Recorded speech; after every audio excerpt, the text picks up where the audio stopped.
সকালে তোমার ঘুম দেখে আমার দাদি কথা মনে পড়েছিল। কেন? তোমার দাদিকে অনেক ঘুমোতেন? দাদি ফজরের নামাজ আদায় করে জায় নামাজের উপরে ঘুমিয়ে পড়তেন। মা ঠিক 10টার সময় ঘুম থেকে তুলে নাস্তা করাতেন। একদিন দাদিরা সেই ঘুম আর ভাঙল না।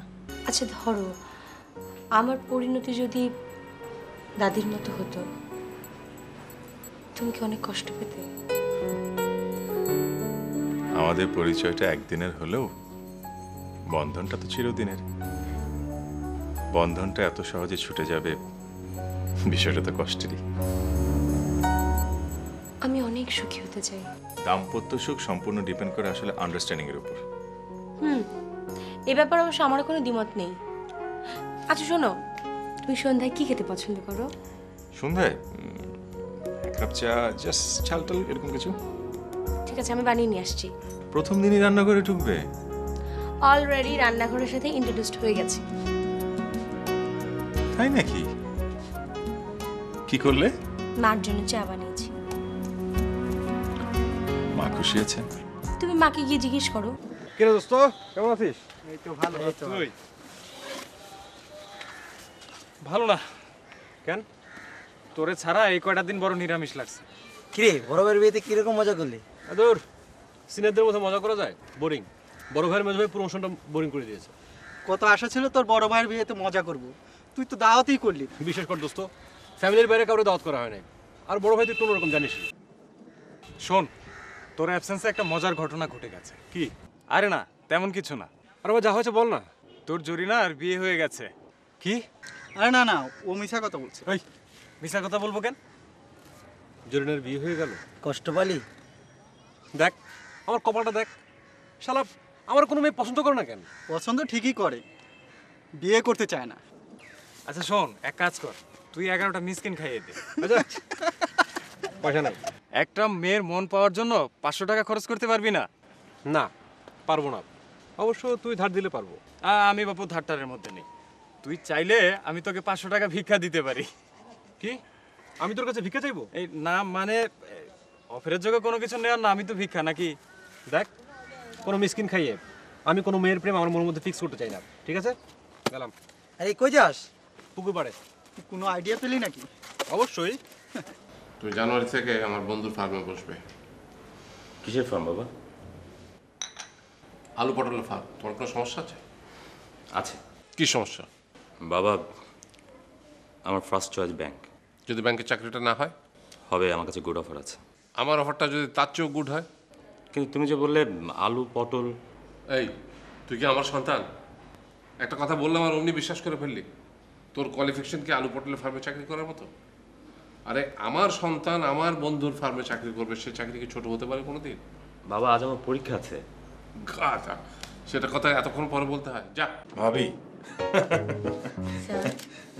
আপনার ভাবির সাথে বাসরাতে আমার পরিচয় হয়েছে। আমি জানি তো। কি করে জানি? আপনি তো বলছিলেন যে নতুন একটা মেয়েকে বিয়ে করতে যাচ্ছেন, যে আর কিছু জানেন না, চেনেন না, কেমন হবে না হবে, এগুলো তো আপনি বলছিলেন। গ্রামের মেয়ে হিসেবে যতটা সহজ সরল ভেবেছিলাম, এখন তো মনে হচ্ছে ততটা সহজ সরল হবে না। যুগের পরিবর্তনে এখন গ্রামে মেয়েরা অনেক ফাস্ট হয়। মিস্টার রুমকি, শুনুন, এই মেঘদূত রিয়েল এস্টেটের এই প্রজেক্টটার প্ল্যান পাস হয়ে গেছে। মূলত এটার জন্য কিন্তু আজকে আমার অফিসে আসা। এই চেয়ারম্যান স্যার আসলে এই পার্ট ফাইলটা ওনাকে দেবেন। একটু আগে চেয়ারম্যান স্যার ফোন করেছিলেন, উনি কিছুক্ষণের মধ্যে অফিসে আসছেন। ঠিক আছে, আমি অপেক্ষা করছি। Thank you sir. স্যার, ভাবিকে আমার পক্ষ থেকে একটু সালাম জানিয়ে দিন। তোমার ভবিষ্যৎ পরিকল্পনাটা কি আমাকে বলবে? কোনো পরিকল্পনা নেই। পরিকল্পনা ছাড়া তো একটা মানুষ চলতে পারে না। অন্যদের কথা বলতে পারবো না।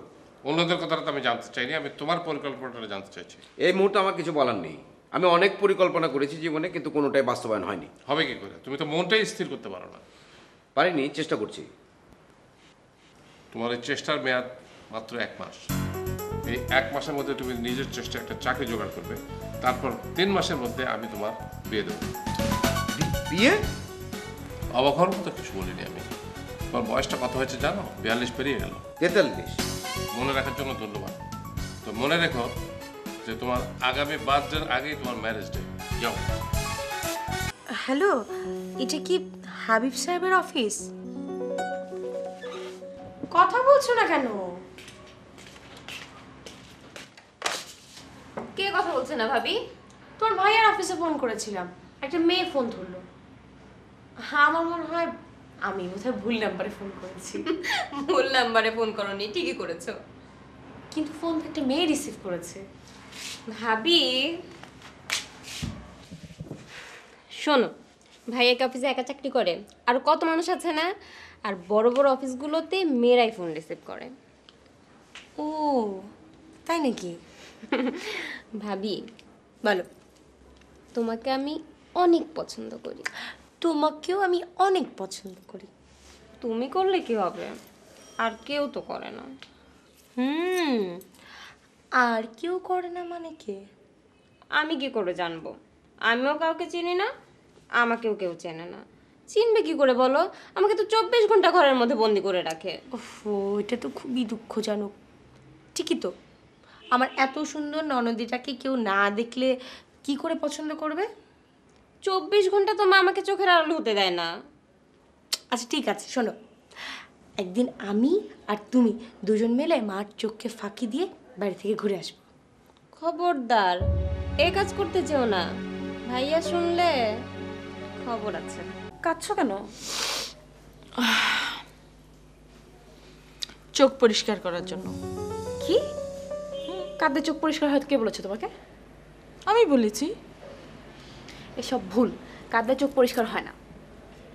তোকে কে বলেছে? আমাকে কেউ বলেনি, আমি জানি। তুই ভুল জানিস। শোন, চোখ পরিষ্কার করার একমাত্র প্রধান মেডিসিন হলো চোখের পানি। ওকে, তাহলে প্রমাণ হয়ে যায়। এতক্ষণ তো নিশ্চয়ই অনেক চোখের পানি ফেলেছো, তাই না? এখন চোখ মুছে দেখো তো, চোখ ঘোলা হয়েছে না পরিষ্কার? মিথিলা, আমি কি তাহলে আবারও ভুল করলাম? আপা, তুমি যে কী সব করো না। মানুষ কোনো নতুন তথ্য জানলে সেটা অ্যাপ্লাই করে পশু পাখির উপরে, আর তুমি সেটা কোনো দিক বিবেচনা না করে নিজের উপরে অ্যাপ্লাই করো। এটা যদি কোনো সাইড এফেক্ট হয়? মিথিলা, তুই কিন্তু আবারও আমাকে ডিসহার্টেড করছিস। আপা, দেখবে এসব সৌন্দর্য বৃদ্ধি করতে গিয়ে সৌন্দর্য বিলীন হয়ে গেছে। মিথিলা, তুই কিন্তু আবারও আমাকে ডিসহার্টেড করে দিলি। আচ্ছা বাদ দাও তো এসব, তুমি কিন্তু আর কাঁদবে না, আমি পড়তে যাচ্ছি। কি রে, তুই তাকাচ্ছিস না কেন? কেন তাকাচ্ছি না? এইটুকু বুঝলে এতবার ফিল করতি না। তুইও আমাকে খোঁটা দিলি। তুই এখন যা, আমার জরুরি পড়া আছে। আমারও আছে। কি? পড়া। তাহলে পড়। কিভাবে পড়বো? মা তো বলেছে তোকে পড়াতে। আজকে কাল আমার পরীক্ষা। তো আমি কি করবো? আমাকে কে পড়াবে? বড় ভাইয়ের কাছে যা। ভাইয়ার কাছে যাবো না। ভাইয়া টিউশনি করাতো না, ভালো পড়াতে পারে, তাই যা। শুধু ভালো পড়াতে জানলেই হবে বল? ভালো ব্যবহারটা জানতে হবে না? ভাইয়া খারাপ ব্যবহার করেছে, তোকে কে বললো? শুধু কথায় কথায় খেপে যায়, এটা কি কোনো ব্যবহারের পর্যায়ে পড়ে? আতিকা, কাল আমার পরীক্ষা, তুই ডিস্টার্ব করিস না তো। তোর যার কাছে ভালো লাগে তার কাছে যা, যা। ভাইয়া শোন, শুধু তোদের জন্য আমি বারবার ফেল করি। নিজেরা পড়ে পড়ে সবাই বিদ্যান হচ্ছিস, আমার কথা তোরা কেউই ভাবিস না। কত টাকা বাংকি দিব? কত দিবেন? স্যার 1 টাকা দেন। স্যার স্যার স্যার স্যার এই যে ভাই, দেন না স্যার। স্যার আপনি কি করেন? কি করি মানে? না মানে প্রফেশনালি কি করেন? ব্যবসা করি। আমিও ব্যবসা করি। আচ্ছা, আমি কি জানতে পারি যে আপনি কিসের ব্যবসা করেন? জুটের ব্যবসা, জুট এক্সপোর্ট করি।